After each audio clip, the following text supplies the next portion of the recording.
जय हिंद साथियों। आज 7 अक्टूबर 2024 है। सुबह के 6 बज रहे हैं और मैं अपने खेत में तिली काट कर ढो रहा हूँ। ये सारी तिली जमा हुआ है और इसी में लगा हूँ। और नवरात्रि का पर्व भी चल रहा है। सभी देशवासियों को नवरात्र की ढेर सारी शुभकामनाएं। सभी देशवासियों का जीवन उज्जवल हो। इन्हीं शुभकामनाओं के साथ सभी देशवासियों को सादर नमन, वंदन, प्रणाम। एक प्रश्न हमेशा कौंधता रहता है कि हिंदुओं के साथ अन्याय हो रहा है और हिंदू जहाँ भी कमज़ोर है या अल्पसंख्यक है वहाँ पर उसे प्रताड़ित किया जाता है, परेशान किया जाता है। ये वास्तव में ये चीज़ें हो रही हैं, लेकिन प्रश्न हमेशा खड़ा होता है कि अगर ये हो रहा है तो इसको हाईलाइट केवल चुनाव के समय ही क्यों किया जाता है। जो भी सत्ता या विपक्ष है इस पर चुनाव के बाद भी क्यों नहीं चिंतन मनन करके कोई सही सॉल्यूशन निकालता है या सही एक प्रोग्राम बनाकर ये जो भाईचारे में कुठाराघात हो रहा है इस पर रोक लगे। एक जेहन में, प्रत्येक देशवासियों के जेहन में ये चीज़ हमेशा कौंधती रहती है कि मुसलमान भाइयों का वोट लेने के लिए ये अनेक पार्टियां अपना कुछ न कुछ एक विवाद खड़ा करती रहती हैं और एक एजेंडा बनाती रहती हैं और वोट पाने के लिए कुछ न कुछ समाज के अंदर इस तरह के बवंडर और आडंबर रचती रहती हैं जो बड़ा जघन्य अपराध की तरह है। मैं कभी भी हिंदुओं या मुसलमानों के विरोध में बात नहीं करना चाहता हूँ। मैं तो हमेशा कहता हूँ कि जो भी हिंदुओं के अंदर आडंबर करने वाले साधु संत हैं और समाज के अंदर एक जहर बोने का काम कर रहे हैं, उनकी जांच करके उनमें जेल डाला जाए। मैंने तो कई वीडियो में ये कह चुका हूँ भी कि जो भी सरकारी गैर सरकारी संस्थाएं हैं उनका हमेशा ऑडिटमेंट हो, ऑनलाइन हो, जिससे कोई भी हिंदुस्तान का रहने वाला इंसान यहाँ की गतिविधियों, संस्थाओं के बारे में कुछ न कुछ उसको जानकारी चाहता है तो मिलती रहे। एक प्रश्न ये भी खड़ा होता है कि लोग, ये बड़ी बड़ी पार्टियां वोट पाने के लिए किस हद तक गिर सकती हैं।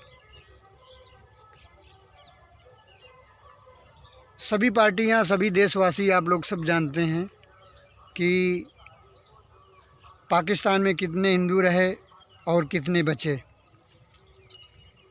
यानी कि 20-25% के ऊपर थे और शायद मैं गलत नहीं हूँ तो 2-4% बचे हुए। यही हाल बांग्लादेश का है। तो जो अल्पसंख्यक का बहाना करके अपने लिए सुरक्षा मांगते रहते हैं और समाज के अंदर जहर बोते रहते हैं, उन्हें क्या ये इस चीज़ का आभास नहीं है कि बांग्लादेश में हिंदू क्यों कम बचे, पाकिस्तान में हिंदू क्यों कम रह गए? ये तो क्लियर है, सभी लोग जानते हैं, लेकिन ओपन नहीं करना चाहते क्योंकि मुस्लिम वोट चाहिए। क्यों नहीं मुसलमान भाई उठ खड़े होते हैं कि वास्तव में जिन जगहों में हिंदू भाई कमज़ोर हैं या अल्पसंख्यक के रूप में हैं, वहाँ क्यों विस्थापित हो रहे हैं, क्यों अपना देश छोड़ के जा रहे हैं। इस बात पर मुस्लिम धर्मगुरु, मुस्लिम संस्थाएं, मुस्लिम को सपोर्ट करने वाली पार्टियां क्यों नहीं बात करती हैं? क्या सांप सूंघ जाता है? तो ये प्रश्न हमेशा खड़ा होता है कि मुस्लिम वोट पाने के लिए सिर्फ चुनाव के पहले इस तरह की गतिविधियां की जाती हैं जिसमें कुछ लोगों का वोट एक हमारे पक्ष में आ जाए। एक बहुत जहर बोने की दूसरी बात भी है कि मैं छोटी सी दुकान किए हूँ परचून की। मैं देखता हूँ कि मुसलमान भाई, मेरी दवा भी है, औषधि आयुर्वेद का करता हूँ।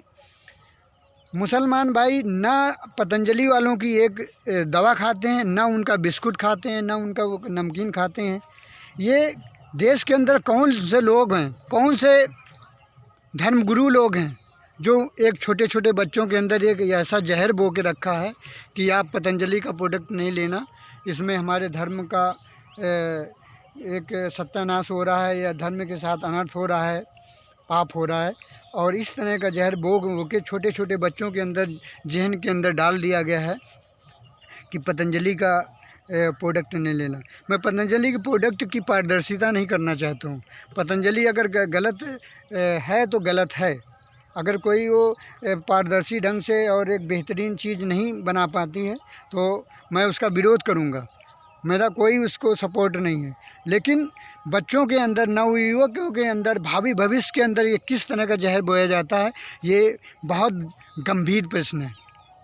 पूरे देशवासियों को इस पर चिंतन करना चाहिए कि जहाँ जहाँ हिंदू कमज़ोर है, हिंदू परेशान है, तो उन बहन बेटियों के साथ अत्याचार ही नहीं, उनको वहाँ से विस्थापित होने के लिए मजबूर कर दिया जाता है।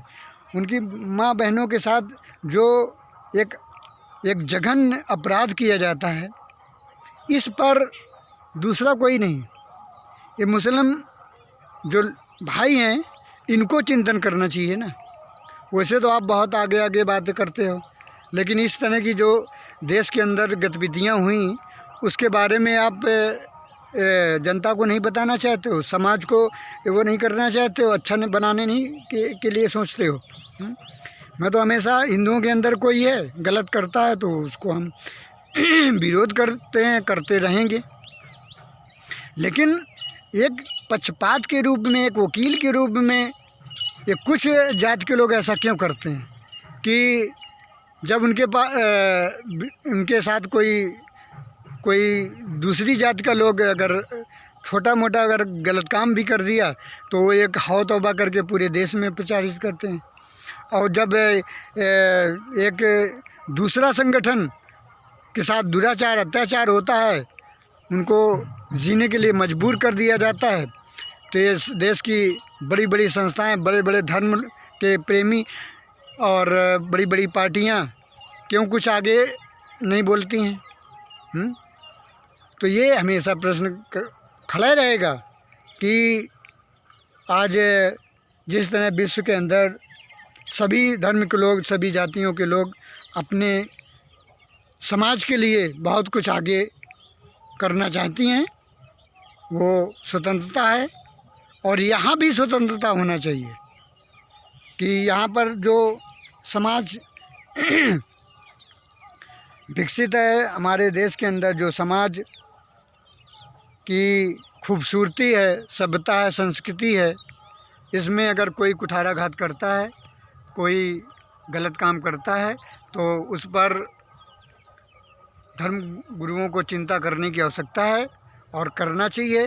वो कोई भी धर्म हो, कोई भी संस्था हो, लेकिन एक पक्षपात रूप से काम करना ये कहीं भी सही नहीं हो सकता है। और यही चीज़ें हमेशा पूरे साल गूंजती रहती हैं। और जो जो समाज ज़्यादा प्रताड़ित है, परेशान रहता है। इस प्रताड़ना के पीछे मैं उन लोगों को भी दोषी मानता हूँ जो हमेशा एक वर्ग का वोट पाने के लिए हमेशा कार्य करती हैं और अनर्गल बयान करती रहती हैं। हिंदुस्तान में रह के अगर जिन लोगों का ये देश है, उन लोगों के लिए अगर जीने की समस्या खड़ी हो जाए तो ये दुर्भाग्य है हिंदुस्तान का और हिंदुस्तान के क्षत्रियों का, हिंदुस्तान के समाज को विकसित करने वाले और समाज को पल्लवित और एक सही रास्ता पे ले जाने वाले लोगों के लिए एक दुर्भाग्य का समय होगा।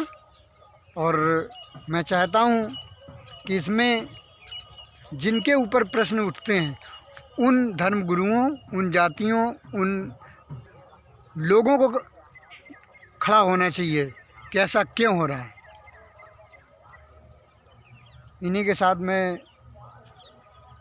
इन्हीं शब्दों के साथ मैं अपनी वाणी को विराम दूंगा। जय हिंद, जय जय हिंदुस्तान।